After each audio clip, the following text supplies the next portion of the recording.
मिले बच्चे कहकर हम पर क्या लुटाते हो। कभी वतन में कभी मधुबन में आप हमको बुलाते हो। आओ लाडले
आज बाबा कहते मीठे बच्चे,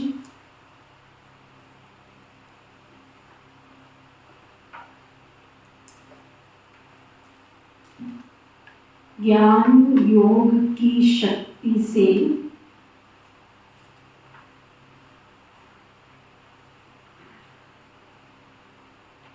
वायुमंडल को शुद्ध बनाना है।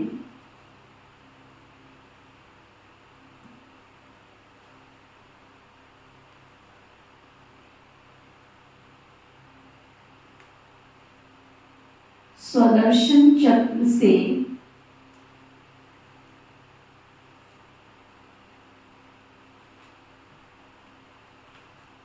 माया पर जीत प्राप्त करनी है।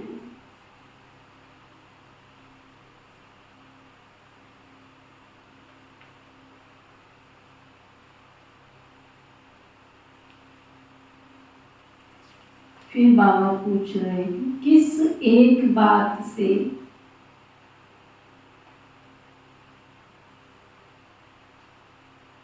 सिद्ध हो जाता है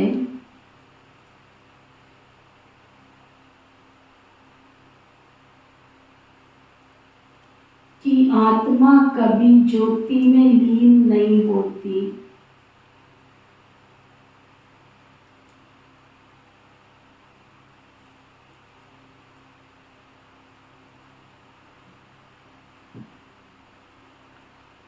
तो बाबा बता रहे हैं, कहते हैं बनी बनाई बन रही,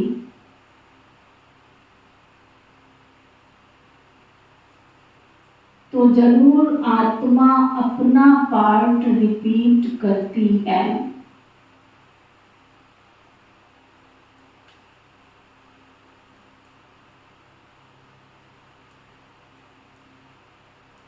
अगर ज्योति ज्योत में लीन हो जाए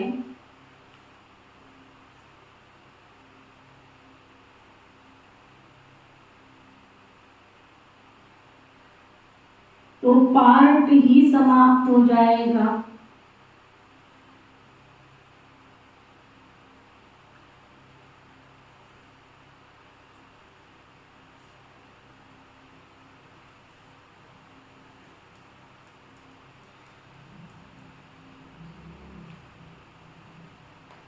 फिर अनादि ड्रामा कहना भी गलत हो जाता है।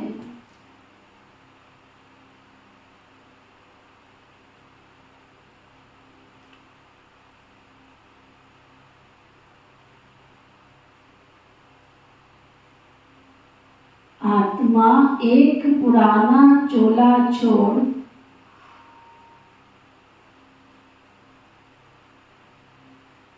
दूसरा नया लेती है।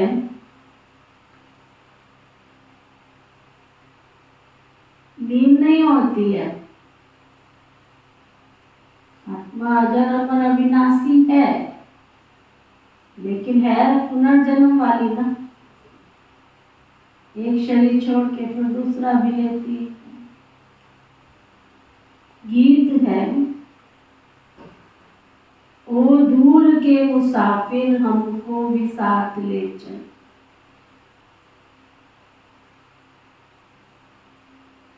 ओम शांति। अब जो योगी और ज्ञानी बच्चे हैं, जो औरों को समझा सकते हैं, वह इस गीत का अर्थ यथार्थ रीति समझ सकते हैं।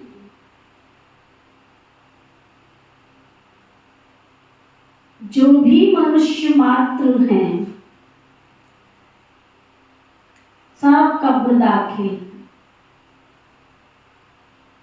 संसार में जितने मनुष्य हैं आज के समय पर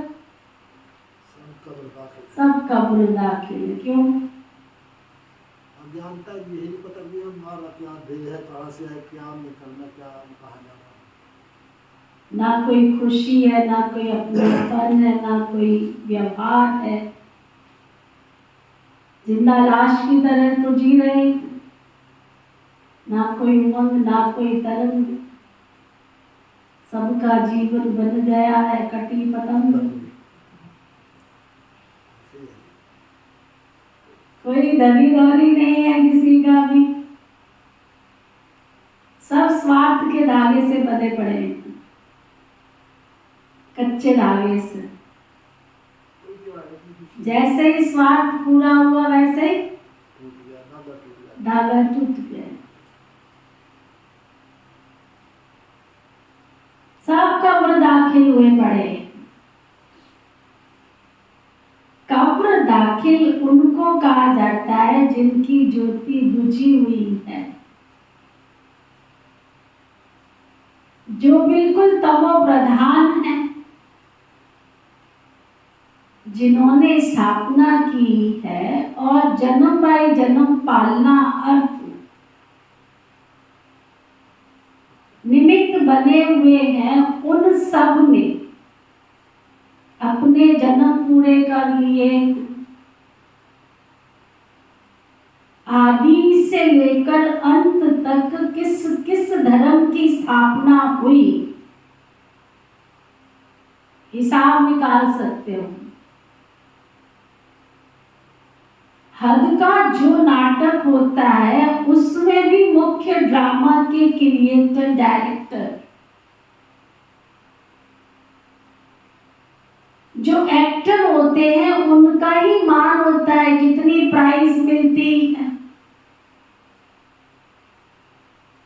जलवा दिखलाते हैं ना। तुम्हारा फिर है ज्ञान योग का जलवा।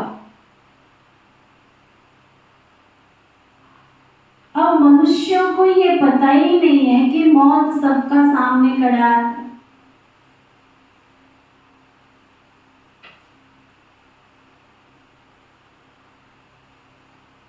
इस ड्रामा में कितने जन्म होते हैं, कहाँ लेते हैं, कहाँ से हम आते हैं,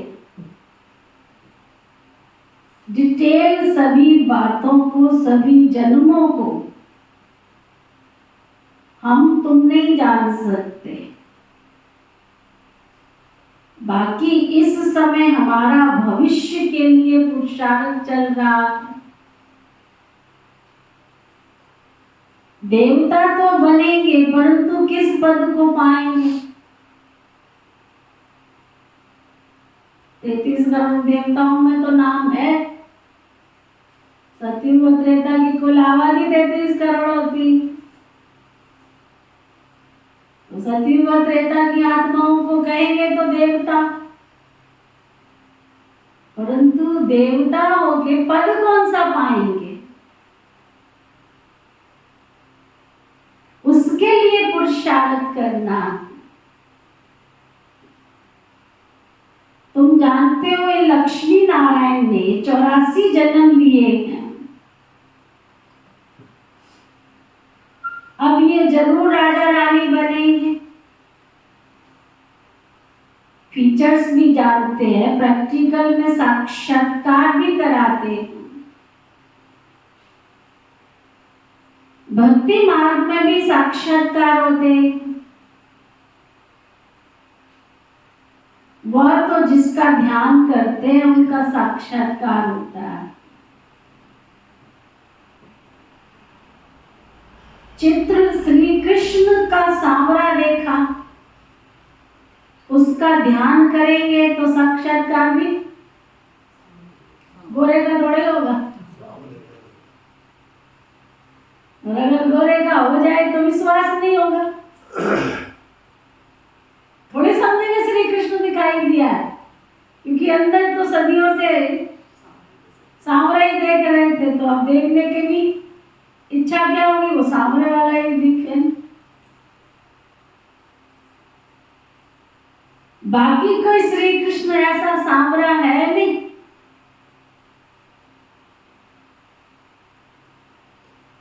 मनुष्य को इन बातों का ज्ञान कुछ भी नहीं रहता। देखो हमारे ऋषि मुनि कितने दूरांदेशी बुद्धि थी, कितनी दूरदृष्टा थी उनकी। श्री कृष्ण को सांवरा दिखाते हैं। अगर तुम्हारे घर में ऐसा बच्चा पैदा हो जाए तो बच्चा गोरा चाहिए, बच्ची गोरी चाहिए। देवताओं को चाहे तुम काला भूत बना दो, चाहे गोरा बना दो, जैसा मर्जी, खुद का बच्चा गोरा चाहिए। बताओ, तो हमारे ऋषि मुनियों ने क्या सिद्ध किया कि कोई कितना भी काला है तो भी देख लो सारी दुनिया का प्यारा है। तुम्हारा बच्चा भले गोरा हो तो भी तुम ही प्यार करोगे, पड़ोसी भी नहीं इतना करेंगे उसको।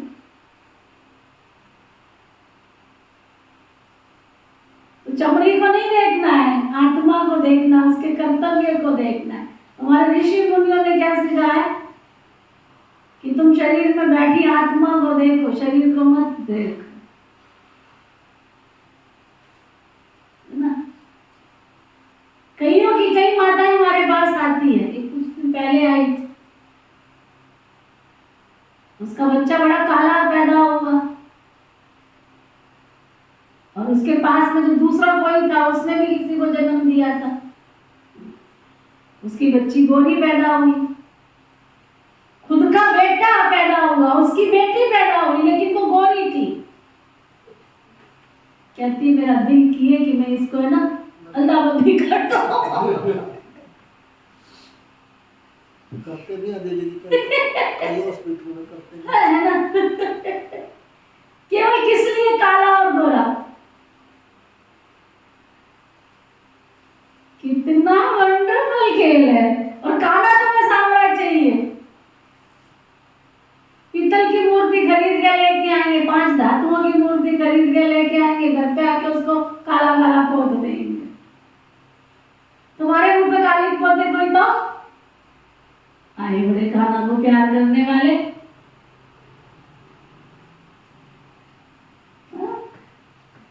बाबा कहते बाकी श्री कृष्ण ऐसा कोई सांवरा है नहीं। मनुष्य को इन बातों का ज्ञान कुछ भी रहता नहीं। अभी तुम प्रैक्टिकल में हो ना, सूक्ष्म बतन में भी देखते हो, वैकुंठ में भी देखते हो। आत्मा और परमात्मा का ज्ञान है ना, आत्मा का ही साक्षात्कार होता है। यहाँ तुम जो साक्षात्कार करते हो उसकी तुम्हारे पास नॉलेज है। बाहर वालों को तो भल आत्मा का साक्षात्कार होता है, परंतु नॉलेज तो नहीं है ना। वह तो आत्मा सो परमात्मा कह देते हैं। आत्मा स्टार्ट तो बरोबर है, ये तो दिखाई पड़ते हैं। वह तो आत्मा सो परमात्मा कह देते हैं। जितने मनुष्य हैं उतनी आत्माएं, मनुष्यों के शरीर इन आंखों से देखने में आते हैं। आत्मा को दिव्य दृष्टि द्वारा देखा जा सकता है। मनुष्यों के रंग रूप भिन्न भिन्न है, आत्माएं भी भिन्न भिन्न ही हैं। आत्मा तो सबकी एक जैसी है, उसके भाव, उसके स्वभाव, उसके संस्कार अलग हो सकते हैं। सिर्फ पार्ट हर आत्मा का भिन्न भिन्न है। जैसे मनुष्य छोटे बड़े होते हैं, वैसे आत्मा भी छोटी बड़ी नहीं होती है। आत्मा का साइज तो एक ही है, पॉइंट ऑफ लाइट, दिव्य ज्योति बिंदु सितारा। अगर आत्मा ज्योति में लीन हो जाए तो फिर पार्ट कैसे रिपीट करेगी? गाया भी जाता है, बनी बनाई बन रही और अब कुछ बननी नहीं। ये अनादि वर्ल्ड ड्रामा चक्र लगाता रहता है। यह भी तुम बच्चे जानते हो। मच्छरों सदृश आत्माएं वापस जाती है। मच्छरों को तो इन आंखों से देखा जाता है ना, आत्मा को तो दिव्य दृष्टि के बिना देख नहीं सकते। सतयुग में तो आत्मा के साक्षात्कार की दरकार ही नहीं रहती। समझते हैं कि हम आत्मा को तो एक पुराना शरीर छोड़ जाकर के फिर दूसरा नया लेना। परमात्मा को जानते ही नहीं हैं। जानते तो सृष्टि चक्र को भी तो जानना चाहिए था। हाथ जोड़ते रहते, जहाँ मर्जी हाथ जोड़ लो बस। हाथ जोड़ने से भगवान मिल जाता तो हाथ जोड़ने से भगवान मिल जाता तो सारी रात ही हाथ जोड़ लेते।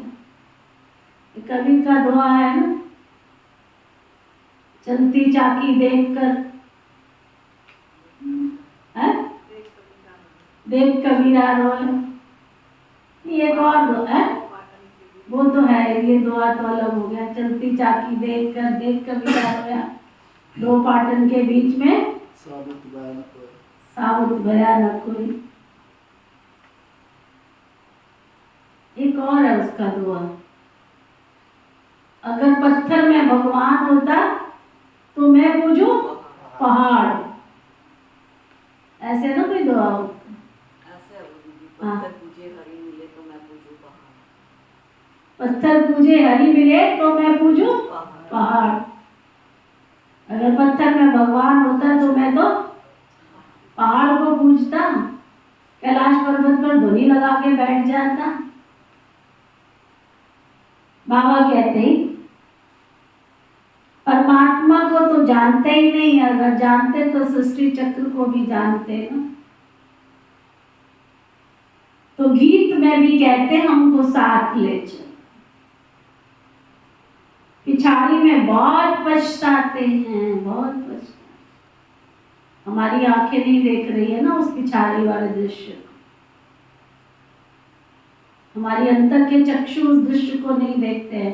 पिता श्री ब्रह्मा बाबा की नेत्र इतने सशक्त और शक्तिशाली थे जो भूत और भविष्य और वर्तमान तीनों कालों को स्पष्ट देख सकते थे, और केवल अपना ही नहीं देख सकते थे, जो सामने बैठे उनका भी देख लेते, भविष्य को पढ़ लेते थे बाबा।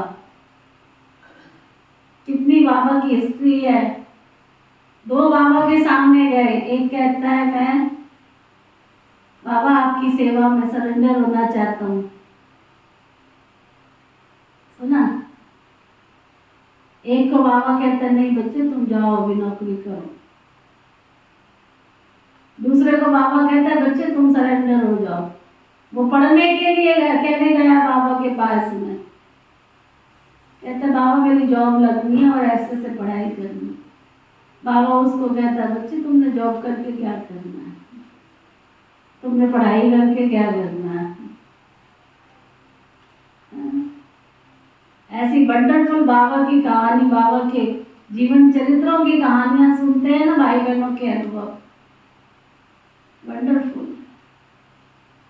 हमारे सामने सामने एक भाई बाबा के पास गया, एयरफोर्स में सर्विस करते थे, और उनकी युगल रचनानी लंदन में सेवा करती। वो खुशी से कहते हैं कि मैंने कन्यादान नहीं किया, मैंने स्त्री दान किया। एयरफोर्स में सर्विस करते थे और बाबा का ज्ञान मिला, दोनों को बहुत अच्छा लगा। वो बाबा के सामने गया तो बाबा ने उसको कहा बच्चे नहीं अभी आपने जॉब करनी है, तो उसकी धर्मपत्नी को समर्पण कर दिया। पूरी सर्विस करवाई बाबा ने, पूरी सर्विस करो बाबा, तुम बेहद की सेवा कर सकते हो, जॉब में रह के तुम सेवा कर सकते हो। मधुबन में है अभी तो उन्होंने जॉब पूरी हो गई, रिटायरमेंट हो गई है।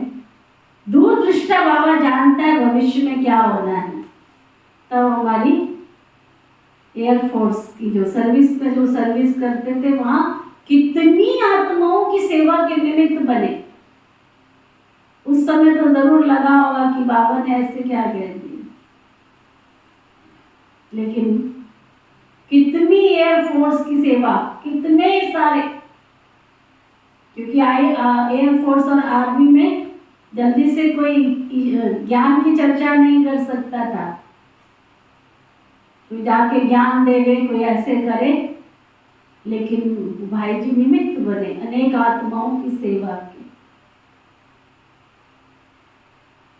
और आज विश्व के कोने कोने में आर्मी एयरफोर्स के कितने बाबा के बच्चे हैं, कितने। तो उनकी जॉब करने में भी कल्याण था। बाबा की दृष्टि दूरदृष्टा दृष्टि। कई दीदियों के पास हाथ हो जाते हैं, ये बता करेंगे अपने मन की। हमारा टाइम तो मेरा आपको भाई, जब तुमने अपने मन की करनी है, या तो उनका कहना मानो तो पूछने के लिए आओ, जब करना ही तुमने अपने मन का तो क्यों पूछना। अगर तुम मास्टर भगवान बन के बैठ करके उनको सामने रख के कोई राय सलाह करोगे, तो बाबा उस समय जो तुम्हें राय दे और उसको मानो और उस पर तुम चलो और उसमें तुम्हारा कल्याण ना हो, ये हो ही नहीं सकता। क्यों? क्यों? नंबर 1, शिव बाबा सदा कल्याणकारी। नंबर 2, तुम मास्टर कल्याणकारी हो। नंबर 3, समय कल्याणकारी है, तो तुम्हारा कल्याण तो हो ही नहीं। हाँ, ये मान के जरूर चलना कि अगर मन मत पर चले तो तुम्हारा कोई कल्याण करने वाला नहीं। फिर दो जग में दोनों गिरे, माया मिली ना राम, ना तुमको राम मिलने वाला है ना तुमको भगवान मिलने वाला है। सुना?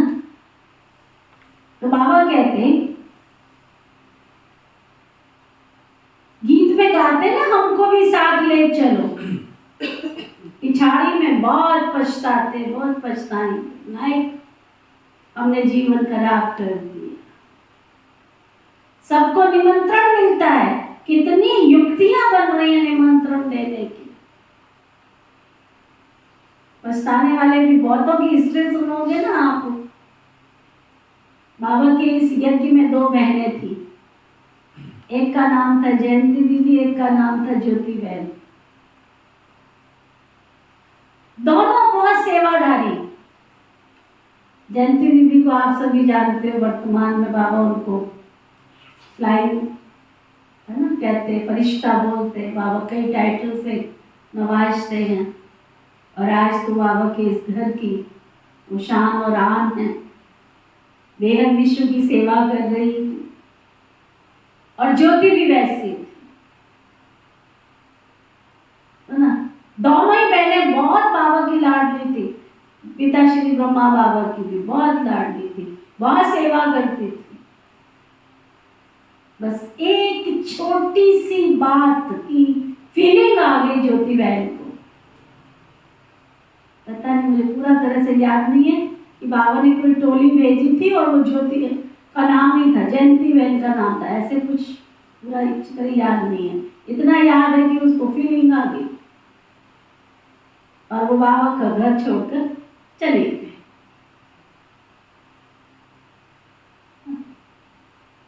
जब बाबा का घर छोड़ के चली गई तो शादी कर ली। शादी कर ली तो आज उसको कौन जानता है? कौन जानता है? उसने स्टेज पे अपना अनुभव सुनाया। ज्योति बहन ने फिर बाबा की बच्ची बनी, ज्ञान में चली और बहुत तन से मन से धन से पूरी सेवा कर रही है। लेकिन फिर भी चढ़े तो चाखे प्रेम रस, गिरे तो बहुत ऐसे अनुभव है। सुनाऊं ना तो या दिन रात महीने साल बीत जाएंगे बाबा के घर में।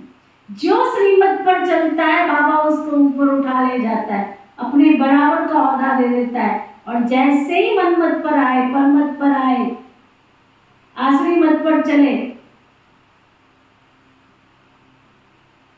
दौड़ते रहो, दौड़ते रहो।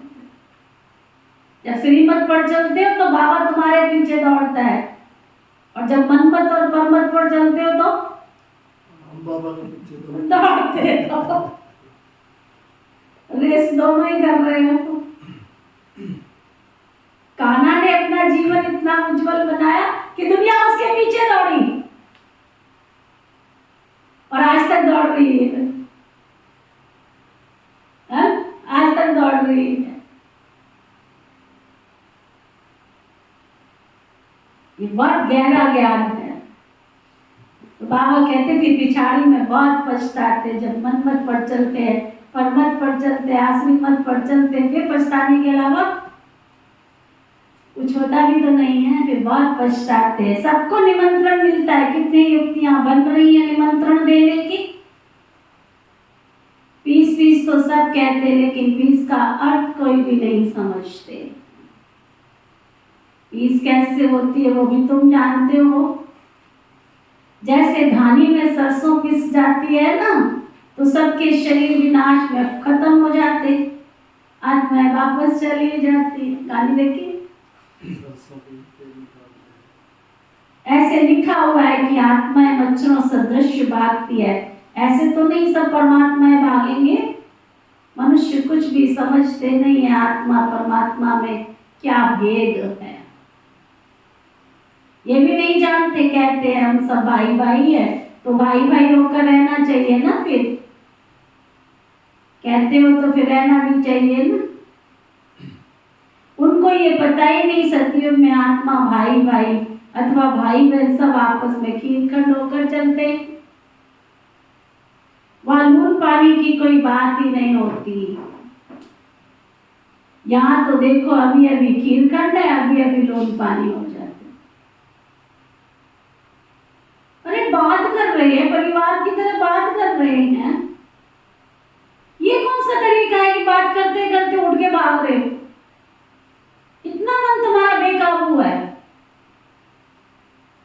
हम बात कर रहे हैं, परिवार की तरह बैठे हैं, कुछ तुम सुना रहे हो, कुछ हम सुना रहे। तुमने सब कुछ सुना लिया, जब हमारे सुनाने की बारी आई तो पैर पटक के चलते थे। ये कौन सा तरीका है भाई? सुनाने की शक्ति रखते हो तो सुनने की शक्ति भी रखो ना। कब कब लड़ जाओगे, कब मर जाओगे, कब तुम भड़क जाओगे, क्या पता चलता है। बाबा कहते हैं अभी अभी खीरखंड, अभी अभी लून पानी बन जाते, खारा पानी बन जाते।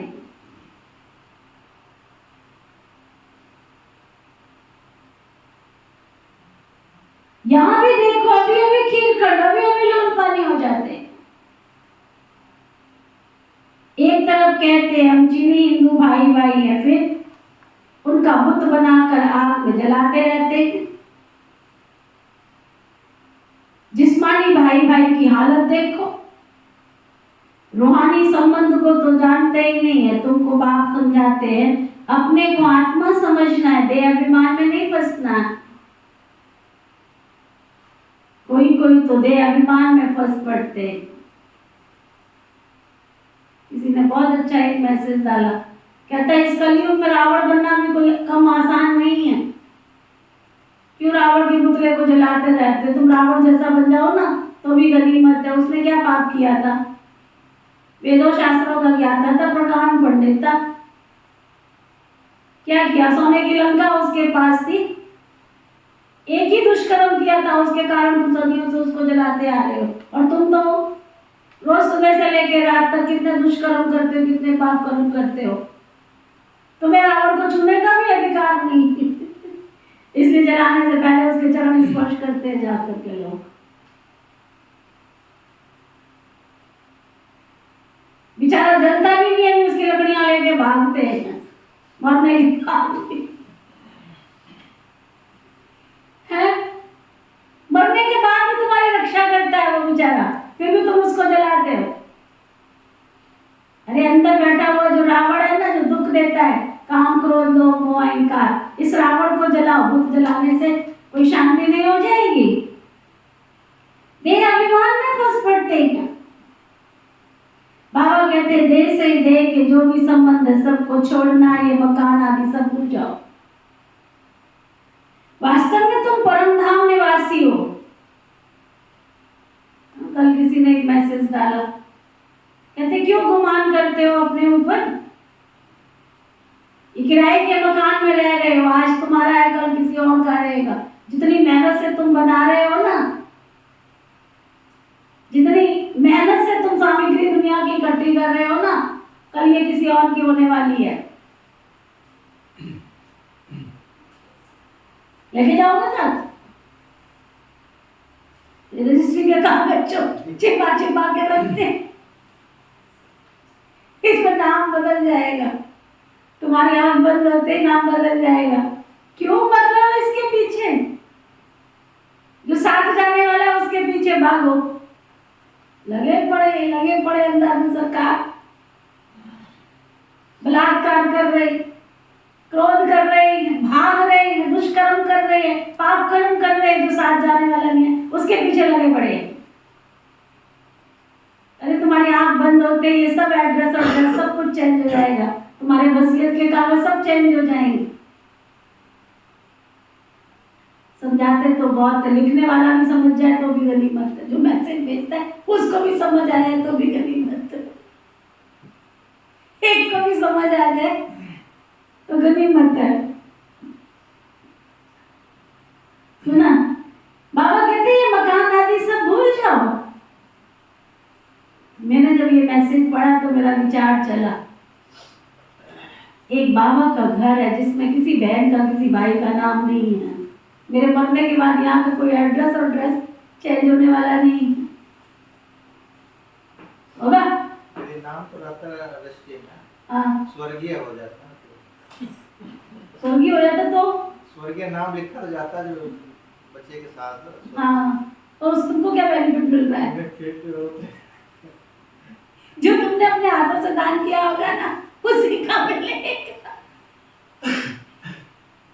तुम अगर जाके भगवान के पास कहोगे ना मैं करोड़ों की जमीन छोड़ के आया हूँ उसमें से कुछ देने कहता हूँ कुछ नहीं मिलने वाला है, तेरी सब कुछ यही पड़ी है, कुछ नहीं मिलने वाला। बड़ा गुह्य रहस्य है। तो मेरा चिंतन चला, मैंने कहा एक बाबा का घर है, एक भगवान का मंदिर है। ऐसे थोड़े किसी ने गीत बनाया है भगवान का मंदिर है, इंसाफ का घर है, भगवान का मंदिर है। यहाँ किसी का कोई नाम नहीं है। अगर तुमने यहाँ सफल कर दिया है तो सदियों तक तुम्हारे साथ चले, सदियों तक, जब तक वो मंदिर मस्जिद गुरुद्वारे चर्च रहेंगे तब तक तुम्हारा नाम चले। अब देखो हरिद्वार में लोगों ने कितने धर्मशालाएं बनवाई, मंदिर बनवाए, जितना भी है उनका नाम चल रहा है ना। उनके जाने के बाद भी लोग सुख देख रहे हैं ना। तुम्हारे घर में पड़ोसी भी पानी नहीं पिएगा आगे। जिस घर को तुम मेरा कह रहे हो उस घर में पड़ोसी भी पानी नहीं पिएगा आके। और अगर तुमने कोई धर्मशाला बनाई, कोई मंदिर बनाया तो सदियों तक लोग वहां आकर सुकून की सांस लेंगे, खुशी का जल पिएंगे, खुशी का दीपक जलाएंगे। तुम्हारे घर में तो हो सकता है कि दीपक भी ना जलाए, लेकिन जिस स्थान को तुमने बनाया वहां पर चिरकाल तक रोशनी रहेगी। बिरला मंदिर है दीदी, उसी का नाम चल रहा है, बेटों का नाम तो नहीं है। देखो बिरला का ही नाम चल रहा है, टाटा बिरला जिसने बनाए उन्हीं का ही नाम। इसलिए सोचो, विचार करो। बाबा कहते ये मकान आदि सब भूल जाओ, वास्तव में तुम परम धाम निवासी हो। अभी अभी वहां तुमको चलना है जहां से तुम पाठ बजाने आए।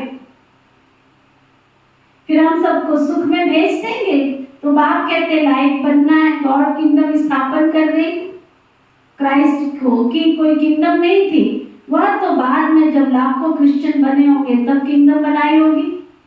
यहाँ तो फट से सती हुई राजा ही बन जाती। कितनी सहज बात है। बरोबर भगवान ने आकर के स्थापना की है। श्री कृष्ण का नाम डालने से सारा घोटाला कर दिया। गीता में प्राचीन राजयोग और ज्ञान में प्रायलोक हो जाता है। अंग्रेजी अक्षर अच्छे हैं, तुम कहेंगे बाबा अंग्रेजी नहीं जानते। बाबा कहते हैं मैं कहाँ की भाषाएं पढ़ करके बोलूंगा। तुम्हारे देश में एक भाषा थोड़ी है, 15 किलोमीटर के बाद तुम्हारी भाषा चेंज हो जाती। मुख्य तो हिंदी है, तो मैं हिंदी में ही बोलने चलाता हूँ। जिसका शरीर धारण किया वो भी हिंदी जानता है, तो इनकी भाषा जो वही मैं बोलता हूँ, और कोई भाषा में थोड़ा ही पढ़ाऊंगा। मैं फ्रेंच बोलूँ तुम कैसे समझो। मुख्य इनकी जो ब्रह्मा की बात है ना, इनको तो पहले समझना पड़े ना। दूसरे कोई का शरीर थोड़े ही लेंगे। गीत में भी कहते हैं मुझे ले चलो, क्योंकि बाप और घर का तो इसको पता नहीं है, गपोड़ा मारते रहते हैं बस। अनेक मनुष्यों की अनेक मतें हैं, इसलिए सूत मुझा हुआ है। बाप देखो कैसे बैठे हुए हैं, ये शिव बाबा के चरण, किसके चरण है? वह तो हमारे हैं ना, मैंने लॉन पर दिया है, शिव बाबा तो टेम्पररी यूज करते हैं, वैसे ये चरण भी मेरे हैं ना। शिव के मंदिर में चरण नहीं रखते हैं, देखो ये भी गहरी बात है ना। देवताओं के मंदिर में तो चरण पादुकाएं रख देते, चरण भी रख देते हैं। श्री कृष्ण के तो रखते हैं, शिव तो ऊंचे थे, ऊंचे उनके चरण कहाँ से लाऊं? हाँ, शिव बाबा ने उतार लिया, चरण तो ब्रह्मा के ही है ना। मंदिरों में बैल दिखा है, बैल पर सवारी कैसे होगी? बैल पर शिव बाबा कैसे चढ़ेंगे?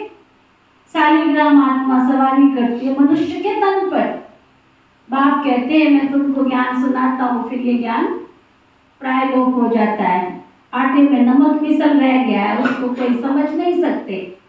मैं ही आकर के उसका सार समझाता हूँ। मैंने श्रीमद् देकर सृष्टि के चक्र का राज समझाया था।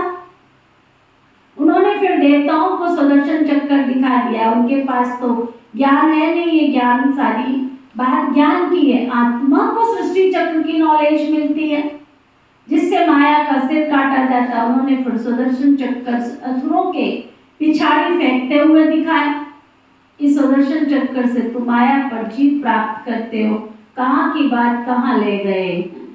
तुम्हारे में भी कोई बिरले हैं जो इन बातों को धारण कर दूसरों को समझा सकते हैं। ये नॉलेज बहुत ऊंची है, उसमें समय लगता है। पिछाड़ी में तुम्हारे ज्ञान और योग की शक्ति रहती है।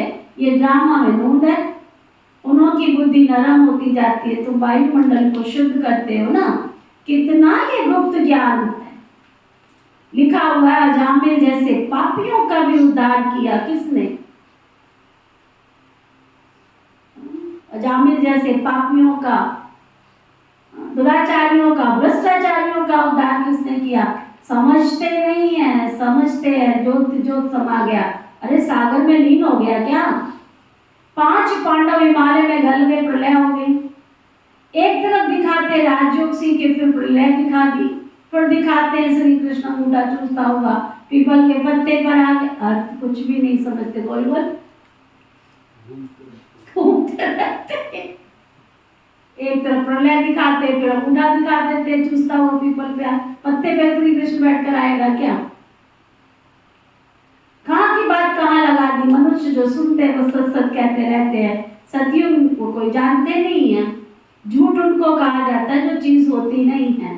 जैसे कहते हैं परमात्मा का नाम रूप ही नहीं है, परंतु उनकी पूजा करते रहते हैं। तो परमात्मा तो अति सूक्ष्म है ना, उन जैसी सूक्ष्म चीज और कोई होती नहीं।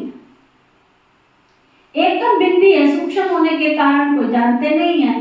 भला आकाश को सूक्ष्म कहा जाता है, परंतु वह तो गोलार्ध है। 5 तत्व है, 5 तत्वों के शरीर में आकर प्रवेश करते हैं। वो कितनी सूक्ष्म चीज है, एकदम बिंदी स्टार कितना छोटा है। यहाँ तो परमात्मा स्टार बाजू में आकर बैठे, तभी बोल सकते कितनी सूक्ष्म बातें हैं। मोटी बुद्धि वाले तो जरा भी इन बातों को समझ नहीं सकते हैं। बाबा तो कितनी अच्छी अच्छी बातें समझाते हैं। ड्रामा अनुसार जो कल पहले पाठ बजाया वही बजाते हैं। बच्चे समझते बाबा रोज आकर नई नई बातें सुनाते हैं, तो नया ज्ञान होगा ना। तो रोज पढ़ना पड़े ना, फिर कि कभी कभी पढ़ने से काम चल जाए। कैसे समझो? स्कूल में टीचर हो ना, पढ़ाते हो ना, तो बच्चों को कैसे पढ़ना होता है? फिर यहाँ कौन हो आप? यहाँ टीचर नहीं है, यहाँ कौन हो? तो स्टूडेंट को फिर स्टूडेंट की रीति पढ़ना पड़े। रोज कोई नहीं आते तो फ्रेंड के पास जाकर पूछते आज क्लास में क्या हुआ। यहाँ तो कोई पढ़ना ही छोड़ देते, बस क्या देते हैं अविनाशी ज्ञान रत्नों का वर्षा नहीं चाहिए। अरे पढ़ना छोड़ा तो तुम्हारा क्या हाल होगा? बाप से वर्षा लेंगे क्या? बस वर्षा नहीं चाहिए। यहाँ तकदीर में नहीं है ना, यहाँ स्थूल मिल्कियत की बात नहीं होती। ज्ञान का खजाना बाप से मिलता है, वह मिल्कियत आदि तो सब कुछ विनाश हो जानी है। जिसके पीछे तुम दौड़ रहे हो उसका नशा कोई रख नहीं सकता। बाप से ही वर्षा मिलना है। तुम्हारे पास भल करोड़ों की मिल्कियत है, परंतु सब मिट्टी में मिल जाने वाली है। इस समय की बात है ये लिखा हुआ है, किसकी दबी रहेगी धूल में और किसकी राजा खाई, किसकी आग जल जाए। देख रहे हो ना अभी जो युद्ध छिड़ा हुआ है, किसकी दबी रही धूल में भी दब रही है, राजा भी खा रहा है, आग में भी जल रही है, चारों काम हो रहे। दुनिया में देख रहे हो ना चारों तरफ क्या हालात हो रहे। इस समय की बातें पिछाड़ी में चली आती हैं। विनाश तो होना ही है, विनाश के बाद फिर स्थापना। वे स्थापना कर रहे हैं, वह अपनी राजधानी। तुम दूसरों के लिए नहीं करते हो, तुम जो कुछ करेंगे अपने लिए करेंगे। सुना, तुम यहाँ जो कुछ करते हो अपने लिए करते हो, दूसरों के लिए नहीं करते हो, है ना। जो श्रीमत पर चलेगा वही मालिक बनेगा ना। तुम नए विश्व में, नए भारत के मालिक बनते हो।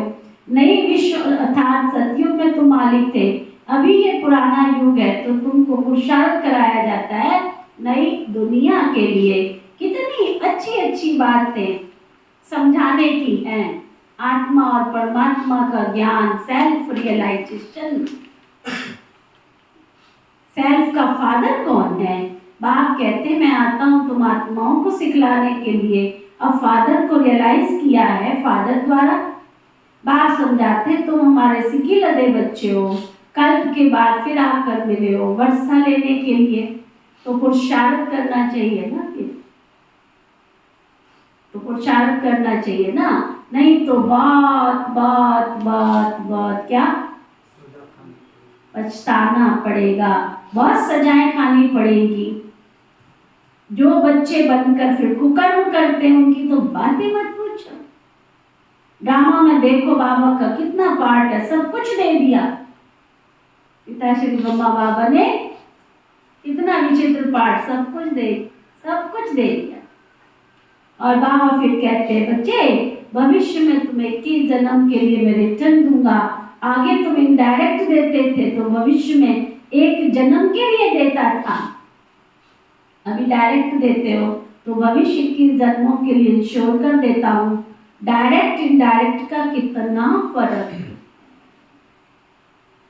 डायरेक्ट इनडायरेक्ट का कितना फर्क? वह द्वापर कलयुग के लिए इंश्योर करते हैं ईश्वर को, और तुम सतयुग के लिए इंश्योर करते हो। डायरेक्ट होने के कारण तुमको 21 जन्म के लिए मिल जाता है। समझा? अच्छा, मीठे मीठे सिके लदे बच्चों प्रति माता पिता बाप दादा का नंबरवार पुरुषार्थ अनुसार याद प्यार और गुड मॉर्निंग। रूहानी बाप की रूहानी बच्चों को नमस्ते। हम सब रूहानी बच्चों की रूहानी बाप दादा को दिल व जान सिख व प्रेम से नमस्ते नमस्ते नमस्ते जी। धारणा के लिए मुख्य सार। अविनाशी बाप से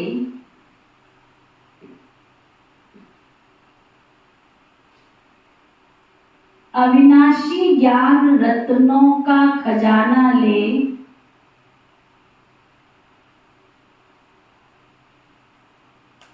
तकदीरवान बनना। तो उनमें पढ़ाई पूरी हो गई है।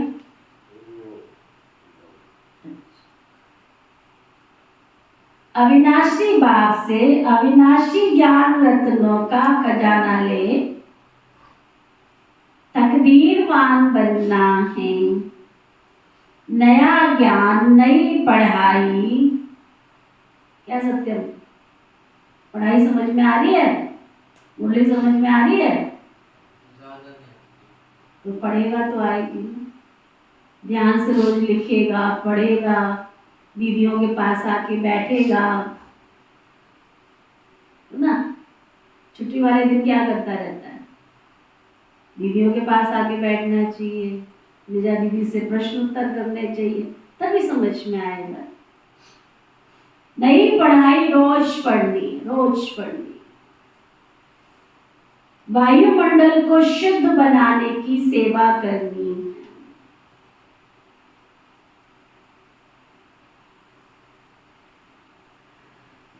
और मोटे मोटे अक्षरों में लिख लो। भविष्य के जन्मों के लिए अपना सब कुछ इंश्योर कर देना।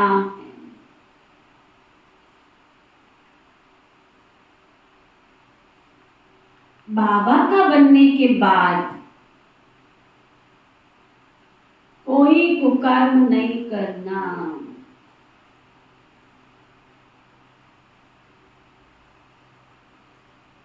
वरदान, सतगुरु प्यारे बाबा का वरदान।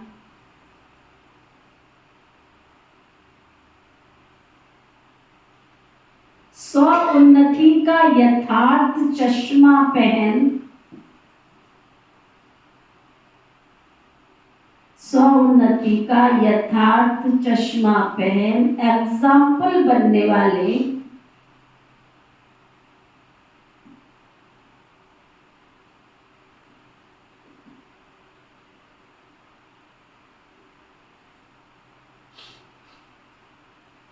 अलगेलेपन से मुक्त भव।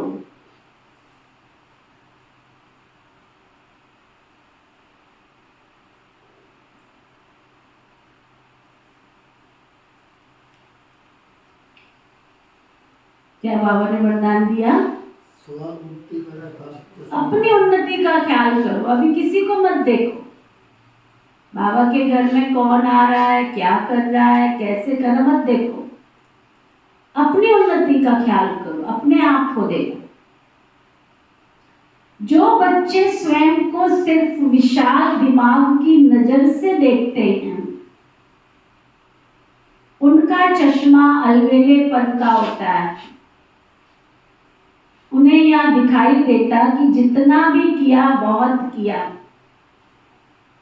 मैं इन आत्माओं से बहुत अच्छा हूं।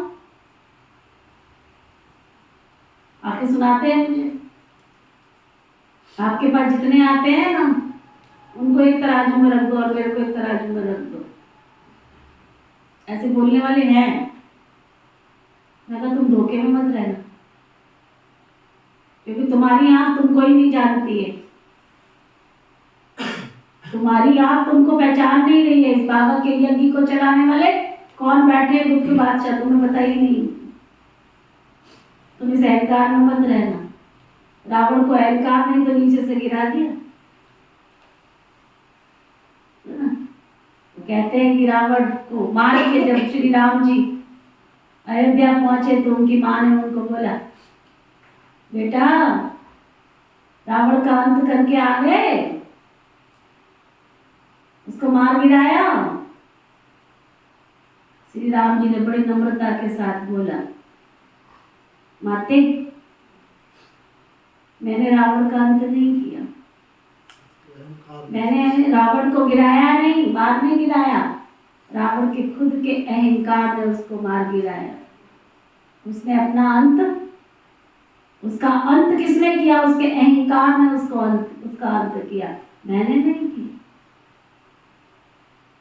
कईयों को ब्राह्मण बनने का, ब्रह्मा कुमारी बनने का, कईयों को भगवान के घर में तन से मन से धन का सहयोग देने से अहंकार आ जाता है। मैं ही तो इस घर को चला रहा हूँ, मैं ही तो ये सेवा कर रही हूँ, मैं ही तो वो सेवा कर रहा हूँ। झूठे अहंकार में मत रहना, है ना? तो बाबा कहते कईयों को अहंकार आ जाता है, मैं इन से बहुत अच्छा हूँ, मैं इन आत्माओं से अच्छा हूँ। थोड़ी बहुत कमी तो नामी गामी में भी है, लेकिन जो सच्ची दिल से स्वयं को चेक करते हैं, उनका चश्मा यथार्थ उन्नति का होने के कारण सिर्फ बाप और स्वयं को ही देखते हैं। दूसरा तीसरा क्या करता है ये नहीं देखते। मुझे बदलना है, बस इसी धुन में रहते हैं। वह दूसरों के लिए एग्जाम्पल बन जाते हैं। स्लोगन, हदों को सर्ववंश सहित समाप्त कर देव, हदों को सर्ववंश सहित समाप्त कर दो तो बेहद की बादशाही का नशा रहेगा। आज का व्यक्ति इशारा, दिल दिमाग सबके दिल की दुआएं बहुत अमूल्य चीज है ना। सबके दिल की दुआएं बहुत अमूल्य चीज है। दिल से जिसको जितनी दुआएं मिलती हैं वह दिल की दुआएं जमा होती हैं तो सहज पुरुषार्थ हो जाता है। सिर्फ सेवा में जी हाजिर, हाँ हाजिर करके पुण्य का खाता सदा बढ़ाते चलो। ओके, ओम शांति।